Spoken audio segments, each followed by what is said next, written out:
Hello, people of Earth, and hello, Murray Griffin. Hello, Francisca Curran. It's been another very big week. It has indeed, and we've got a lot to cover. We'll be talking about data centres, we'll be talking about what national parks and other conservation areas are worth to the economy, and we'll be talking about a huge new wind farm and some tree planting projects, lots about trees, and then we're also going to be talking about very large holes in the ground. Can't wait for that one. But first up, Murray, what's our quiz question for the week? The quiz question for this week is, what is leucism? And I'll spell it. Leucism. It's Leucism.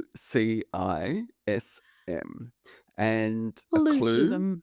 a blackbird that has been hanging around in our backyard for a couple of years has leucism. Leucism. Yes. There you go. Stay tuned to find out what it means. Stay tuned. I'm sure that people are intrigued. Murray, what was your pick of the week? What stood out to you? My pick of the week is the new vaccine for koalas. Yep. Chlamydia is a major killer of koalas because it causes sore eye. The vaccine, the one-shot vaccine, have temporarily been fitted with GPS collars and will be monitored for at least 6 months to assess the implant's effectiveness. And so far, the ones that have undergone initial monitoring are chlamydia-free. The work is being supported by Currumbin Wildlife Hospital and by environment group WWF. And we'll drop in a link in the show notes to some brief footage of the first koala receiving the injection. So the only thing I'm worried about with this one, Francisca, is that there might be a sort of group of koala anti-vaxxers. That sort of slow deployment, waving blinky bill flags outside Currumbin Blinky Wildlife flags. Hospital. Oh, Murray, the poor little koalas. Yeah, I know. It's going to make a big difference. Potentially going to make a big difference. So it's And I a think the wonderful step technology of the forward. single shot. Yeah, and I think the technology of the single shot plus breakdown is pretty cool. Yeah, That definitely reduces the amount of time and effort for people to go out into the field and find the koalas. So I think that's a pretty cool innovation. it is definitely. And your pick of the week, Francisca. Well, my pick of the week, as I mentioned in the intro, has got to do with giant holes in the ground. In other words, Yeah. old mine sites. And all three are in the Newcastle region. Newcastle, which I think again, was it Francisca. last week. You tried to get me to promise that I wouldn't talk about Newcastle again. But yes, they are the three that we're thinking of are in the Newcastle region. First up, Yancoal, which is a China-owned coal company.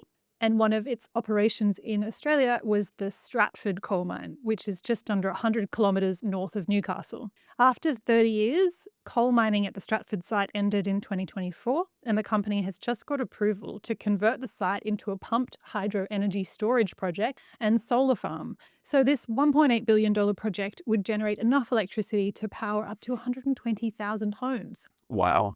Very cool. And if it goes ahead, the company has also agreed to provide about $18.2 million over the life of the project for community and infrastructure projects through a voluntary planning agreement with the Mid-Coast Council.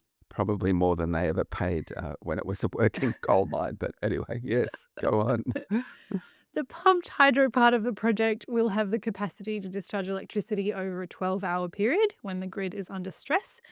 And to generate electricity, water will be transferred between a new upper reservoir and an existing dam on the site via a tunnel, with water for the initial reservoir to be sourced from the existing mine site. And so this project will provide what's called firming energy by storing surplus electricity generated during the day and releasing it to generate electricity at peak times in the evening.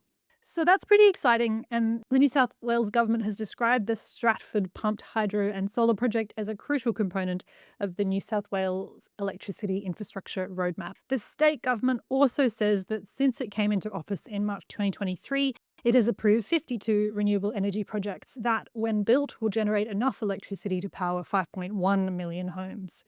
And there's currently more than 57 renewable energy storage, pumped hydro and transmission projects under assessment in New South Wales. If approved, these 12.9 gigawatts of generation projects could produce enough electricity to power about 6.68 million homes. Wow. That's a lot. 6.8 million homes, which is an awful lot. And I think this pick of the week is just so exciting because it goes to, what was historically mining and environmentally not that positive. It goes full circle back to being a kind of renewable, be able to support and firm the grid and be able to add a positive benefit at the end of the life of the mine. So that's just really Yes. exciting. So that Stratford project is really inspiring and it's a great choice. And look, Francisco, I've been inspired by your talk about the Stratford project. So I want to mention Mm. two other giant holes in the Tell ground us about in the two more giant Newcastle holes, region Murray. as our first news Props to item. Newcastle. So So good. yes, these are not as advanced as the Stratford one, but there is work underway to carve out a future for these sites.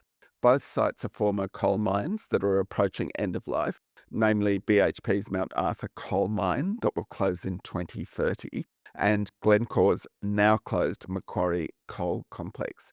And now the New South Wales government has released draft master plans on what to do with the sites so that they can support new industries, attract investment, and create jobs. So the two draft master plans identify more than 1,100 hectares of land at the two former mine sites that could be turned into major industrial hubs that would potentially create more than 7,000 local jobs. Both sites have the advantage that they're close to major highways and railway lines. Very cool. Okay, enough about holes in the ground, Murray. Let's talk about trees for a while. And first up, a Queensland conservation organisation called Terrain NRM has just finished planting another 4,500 rainforest trees, which means it has almost completed a 4-year reforestation project on a 16-hectare nature refuge near Mission Beach.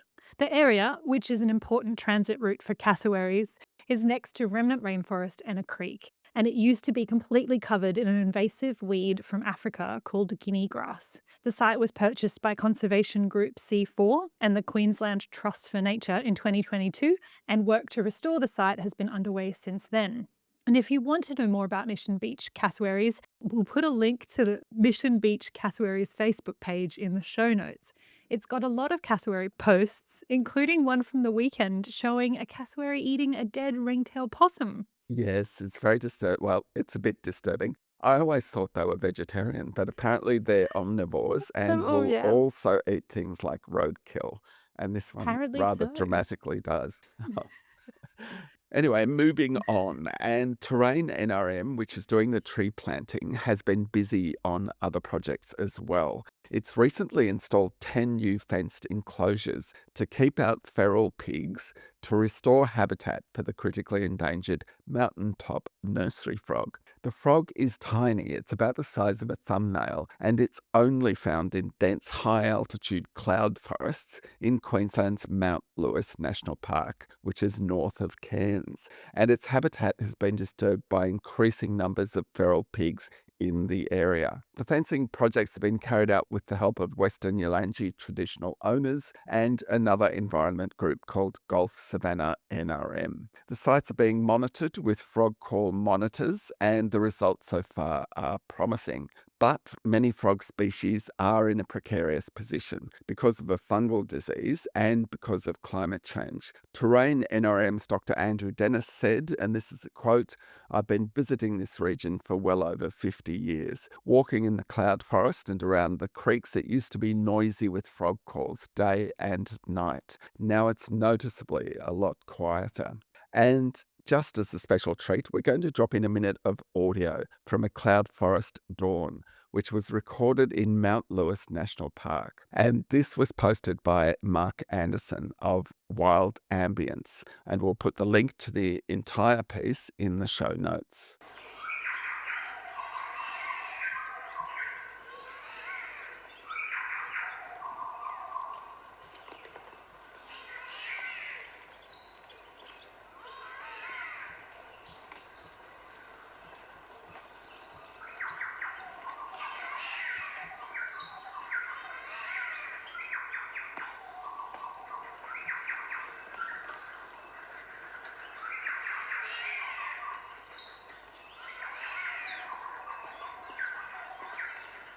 And feel free to Google the mountaintop nursery frog and enjoy it as well. Yes. So I could not find a shot of the frog next to an actual thumbnail, but yes, it's rather a cute looking frog. It's very cute looking, isn't it?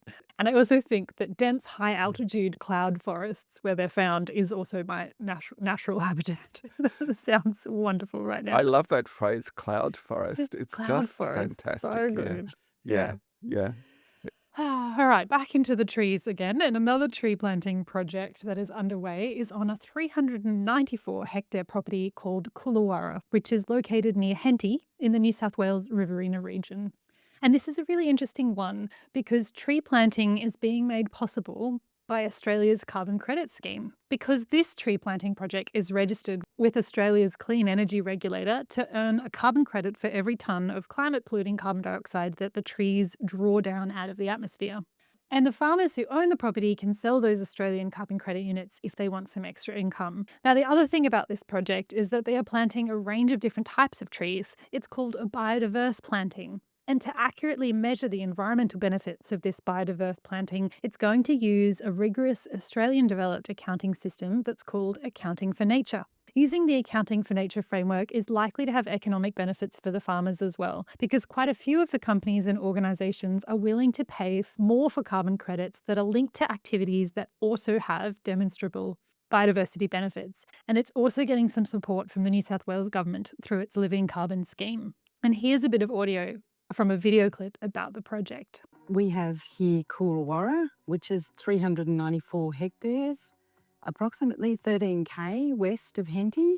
So it's been cropped for quite a while, and we've had soil sampling done and realised that, that's produced a few problems and yields are perhaps not as good as they have been. And that's the reason we decided really it was a good time to transition into this more diverse cultivation of the properties. So we've decided to choose 4 sites that we can put approximately 30 hectares of boxgum grassy woodland into. On this property, we're looking at a 30 hectare carbon planting. We're going to establish that using 2 methods. So we're going to be direct seeding a range of acacia species, over 8 species, as well as some dodonea or some hotbush. And then in conjunction with that, to support that direct seeding, which is where we sow the seed directly into the ground with a direct seeding machine, we'll be doing some tube stock planting. So the tube stock will be concentrating on the eucalypt species or the larger overstory species of the site, and that'll allow us to strategically place them throughout the site to get good spacings. So as part of the Living Carbon project, the project will be registered with Accounting for Nature, and an environmental account will be developed to help monitor the biodiversity of the project. The size and the scale of the carbon plantings is a really exciting thing, particularly the added benefit of the corridors that it's creating along the riparian areas on the property. So yeah, I can't wait to come back in, 5 years' time and see how it looks. So at the moment, I'm feeling like I'm really winning, and it's a nice feeling.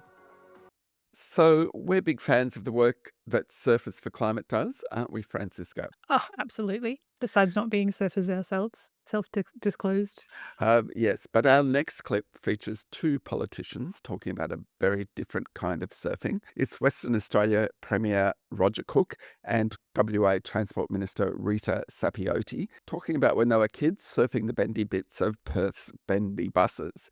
And the reason they're talking about it is because Perth is in the middle of a switch to electric buses. And in the latest milestone, the Karrinyup bus depot in Perth's northern suburbs has become the latest site to be upgraded with electric bus charging infrastructure. There are currently 53 electric buses operating out of the depot, with plans to increase to 110 electric buses by the end of the year. Anyway, here's our surfers, Roger and Rita. When you were a kid, did you used to surf in the bendy bus? I think we all had a go at it at one point or another. It's the only surfing I ever did was an event.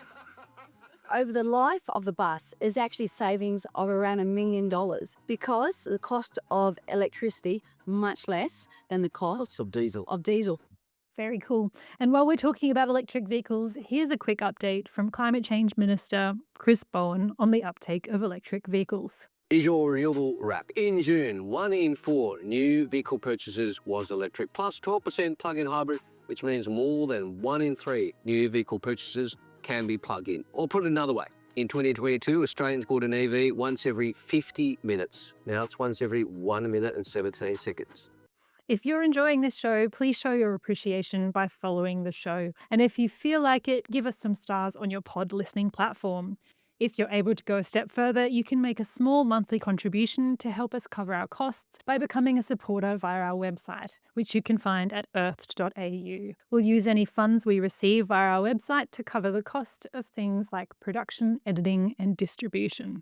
Environment group WWF Australia has done new research showing the longline commercial fishing industry operating on Australia's east coast has accidentally killed 101 marine turtles since 2018.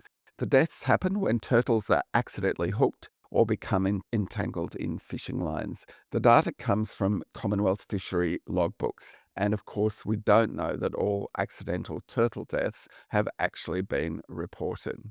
And WWF warns that the most commonly caught turtles are Western Pacific leatherback turtles, which is a population that's declined by more than 80% since the 1980s. WWF is calling for the creation of more marine sanctuaries that aren't fished, and it wants them in areas including the Coral Sea and in the vicinity of Lord Howe and Norfolk Islands. And it says this is the perfect time to think about creating more fishing-free sanctuaries, marine sanctuaries, because a review of Australia's national marine parks will be starting soon. And it's not just turtles that get caught in fishing equipment. Earlier this month, the New South Wales National Parks and Wildlife Service large whale disentanglement team cut a large humpback whale free from fishing gear that it got caught up in. It's a dangerous undertaking, and the team that freed the whale said they're celebrating the success. But they also said there are at least 8 known live whales along the New South Wales and southeast Queensland coast that are entangled in fishing equipment. How cool is it that there's a large whale know. disentanglement team? Like, what a crew. Like, just thank you Yeah, thanks. for existing. Now, Francisco, who knows? One day Earth might need to commission its own hyperscale data center because, we're part of the digital economy after all. Yeah, we're deeply part of the digital economy and, exponentially scaling our production. So maybe also our data needs will Will scale. will grow, exactly. So for that reason and for many other reasons, we were paying close attention last week when Prime Minister Anthony Albanese said the government would welcome data centres and the development of an AI industry in Australia. But that welcome will be conditional on compliance with mandatory conditions so they don't cause social harm or environmental harm. And here's some audio from the speech. Today I announce that to seize and shape and share the generational opportunity that AI represents, our government will establish a set of Australian standards for AI. This will bring them into one regulatory framework, clear, consistent, and mandatory. Our Australian standards will also set clear rules for large data centres, where they are built and the power and water they use. We'll create a legal obligation for the next generation of large-scale data centres to underwrite new power supply, to pay their full share of grid connection so no costs are passed on to homes or businesses, and to put at least as much energy into our grid as they take out of it, to be net generators, not net users, to build new renewable generation and firming to strengthen our national energy resilience and ensure that data centres do not increase power prices for Australians.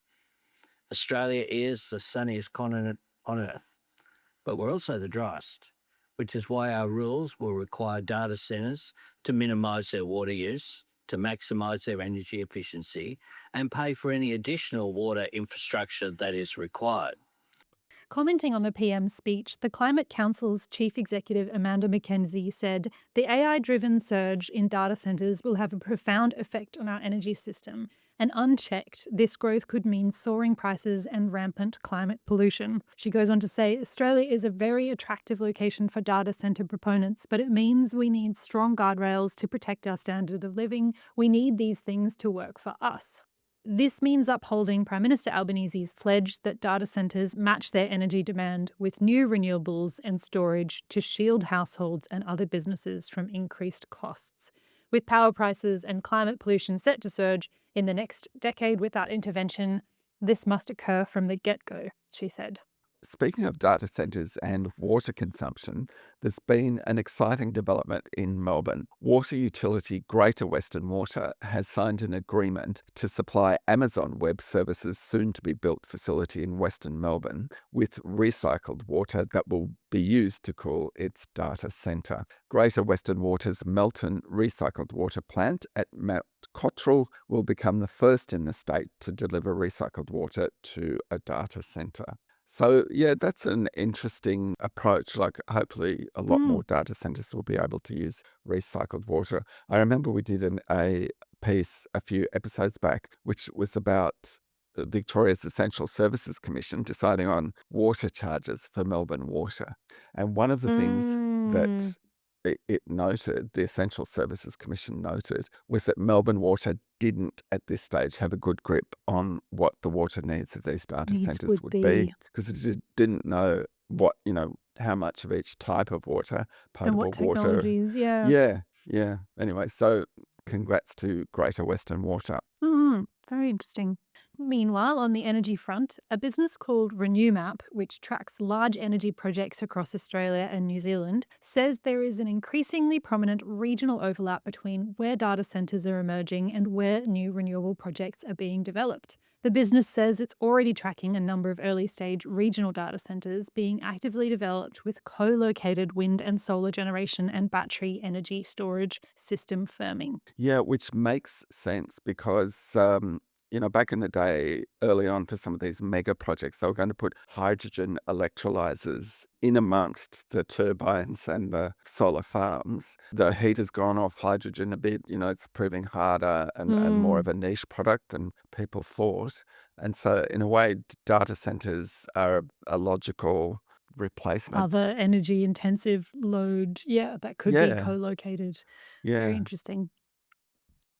We all know Australia's doing really well on household batteries, but Australia is actually really bad at getting solar on the roofs of commercial and industrial facilities and in fitting those same sites with batteries. Now the New South Wales government is trying to move things along in the commercial and industrial space. New South Wales operates what's called a peak demand reduction scheme that provides subsidies to homes and businesses that install equipment that will reduce their energy demand when the grid is under stress. And the state government has just changed the rules of that scheme with effect from July 1. So that it gives significant subsidies to commercial and industrial premises that install batteries that are suited to their energy needs and use profile. Potential beneficiaries will be things like manufacturing facilities, warehouses, healthcare facilities, and universities.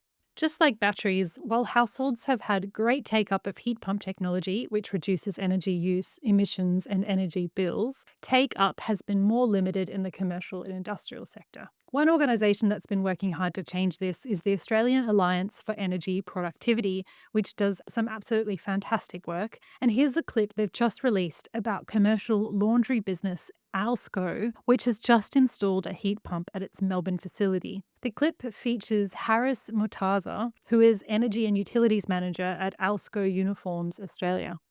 Alsco Uniforms is a commercial laundry and textile solution provider, washing over 1.3 million kgs of laundry every week. We're just implemented a high temperature heat pump for our hot water generation that is recovering heat from our wastewater stream. We're going to reduce our reliance on gas and reduce our gas consumption. May sound a bit silly getting excited about a heat pump, but it is truly exciting. What we're looking at is getting up to 20 degrees of that temperature back into our system, which is going to save us about 170 kilowatts of energy per hour. The heat pump has been running for 1 week now. It's really fresh, really new, just got commissioned last week. The initial results are great. When solar goes live, we will have excess solar, especially during the day, to be able to run that heat pump. So we're running it off 100% renewable electricity that's generated on site. We intend to implement this solution not just nationally at our 12 other facilities, but actually in New Zealand and Asia as well. Energy efficiency is business efficiency. You can never control what you pay for energy. Contracts come up at random times and it's quite a volatile market out there. What we can control is how much we consume. Start talking to people like A2EP and other people in this space that are working across industry, across other businesses.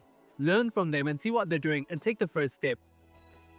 Clean energy commentators all say Australia needs to get more wind farm projects up and running to get the right mix of solar and wind in the energy system. So it's good to see clean energy company RWE get federal environmental approval under the EPBC Act for its proposed massive Theodore wind farm in central Queensland. The wind farm will have a capacity of 1.1 gigawatts, which is enough to power about 500,000 homes. The $3 billion project secured Queensland government approval last year. The project will create up to 500 construction jobs, as well as about 25 operational jobs and 300 indirect jobs over its 30-year life. It will also contribute $500 million to Queensland during construction and $17.5 million in community benefits. Construction will start next year and will take up to 4 years. The wind farm will have up to 170 turbines and a battery storage system. A new report commissioned by the Western Australian Government has tried to put an economic value on the state's conservation areas. These conservation areas cover 34 million hectares, or 9.8% of the state's land, along with 46% of its marine waters. It includes more than 400 parks, including 122 national parks, 21 marine parks, and 4 World Heritage Sites. In 2023-24, there are more than 24 million visits to these protected areas, with Western Australians making 74% of the total visits, interstate travellers accounting for 19% and 7% coming from overseas. Prepared by Deloitte, the report says that Western Australia's conservation estate supported $2.4 billion worth of economic activity and 20,000 full-time equivalent jobs in 2023-24. The report also found every dollar invested in Western Australia's conservation estate generated more than $9 in value across the economy, demonstrating that protecting and restoring the environment also strengthens regional economies, supports jobs, and underpins tourism. Aboriginal tourism operators made an important contribution to this outcome, generating $55 million in economic activity and supporting 514 full-time equivalent jobs.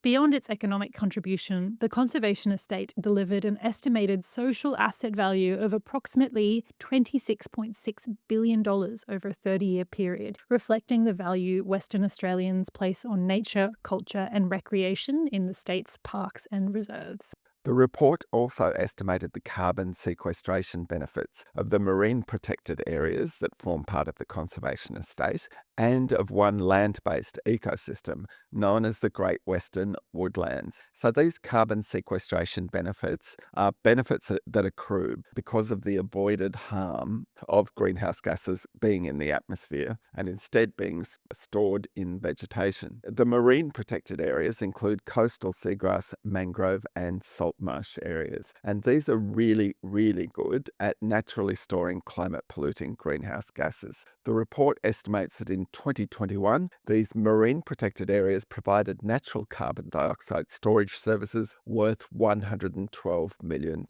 which would equate to $1.8 billion over a 20-year period. And one thing to note about that figure is that if these coastal marine areas become degraded, that's a very valuable carbon sequestration service that's being damaged. The report also estimates that the parts of the Great Western Woodlands in the state's southwest that are managed for conservation purposes each year sequester about 3.5 million tonnes of climate-polluting carbon dioxide. BirdLife Australia has advised that H5 bird flu has now been detected in a local Australian bird for the first time. Previous bird deaths from the virus were migratory seabirds that rarely come ashore, but the latest confirmed H5 death is a greater crested tern that was found in South Australia. Greater crested terns are common and widespread across coastal Australia. While they do venture into the deep ocean, they're mostly found on ocean beaches or in sheltered bays, and they rarely travel far inland. Worryingly, greater crested terns nest and roost in dense colonies of 1,000 birds or more, making them especially vulnerable to the virus. As of last Friday, there have been 17 confirmed or presumed positive detections of H5 bird flu in Australia. Yeah, it's starting to get very worrying. And Francisca, by the way, did you know that in our region, not actually in Australia, but in our region, there is a vaccination program underway for one particular wild bird species? And can you guess what it is? No, tell me, what bird? It is New Zealand's kakapo, which they can vaccinate because it's a flightless parrot. And it's also one of the world's most critically endangered birds. And unfortunately for the kakapo, it roosts in, or it's found, one of the few areas where it's found is an area where there's also lots of seabirds. But anyway, because it's flightless, they can actually catch it, and they catch them And and vaccinate it. vaccinate them. Although, unlike the koalas, unfortunately, they have to give them two separate doses. A first shot and then a booster a few weeks later. Yes. Oh, Anyway, but the kakapo is it's a very beautiful looking bird. So take a look. I'm glad they're getting a vaccine. Yes. Going back to clean energy, a major new report came out last week prepared by Australia's science agency, CSIRO, and the Australian Energy Market Operator, which operates the main Australian grid. The so-called Gen Cost report looks at the cost of building different types of electricity generation technology. And it goes further than just looking at the upfront price tag of building different types of generation technology. It also looks at how they compare in terms of the average cost of electricity that each type of technology will deliver to consumers over its operating life. The latest report, which is part of an annual series, confirms that solar PV and onshore wind farms are the main technologies that we need to deliver a least cost electricity generation mix. Other key findings from the report include massive reductions in the cost of battery technologies.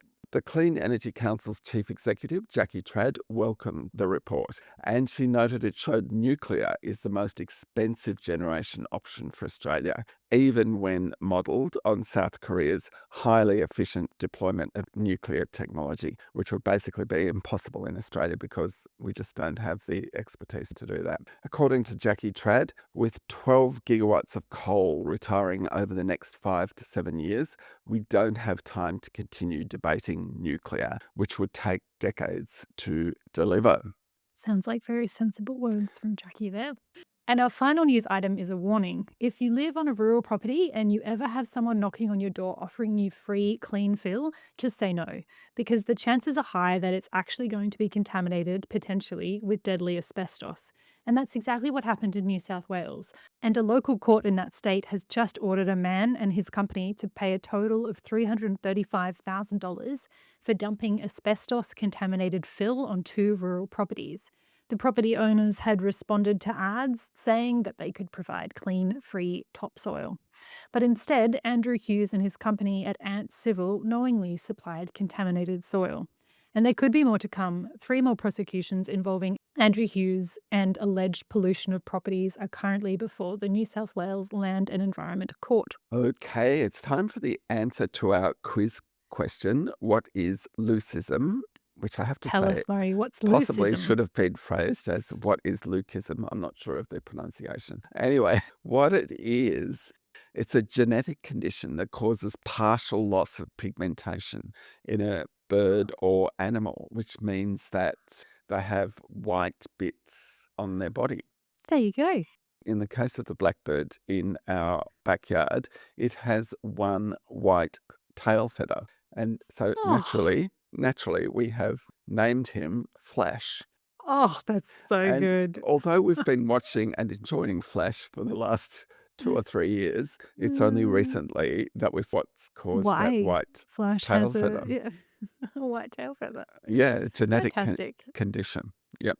That's it for today. You're all up to date. 2 more people are crucial to making this podcast happen. Sophie Sideris and the co-founder of the Earth News Service, Chris Danzy. And if you enjoyed this episode, please show your appreciation by following the show. And if you feel like it, give us some stars on your pod listening platform. When Spotify and Apple see stars or YouTube sees a thumbs up, they're more likely to put our pod in front of other people. If you're able to go a step further, you can make a small monthly contribution to help us cover our costs by becoming a supporter via our website, which you can find at earthed.au. We'll use any funds we receive via our website to cover the costs of things like production, editing, and distribution. Thanks for tuning in. Bye for now.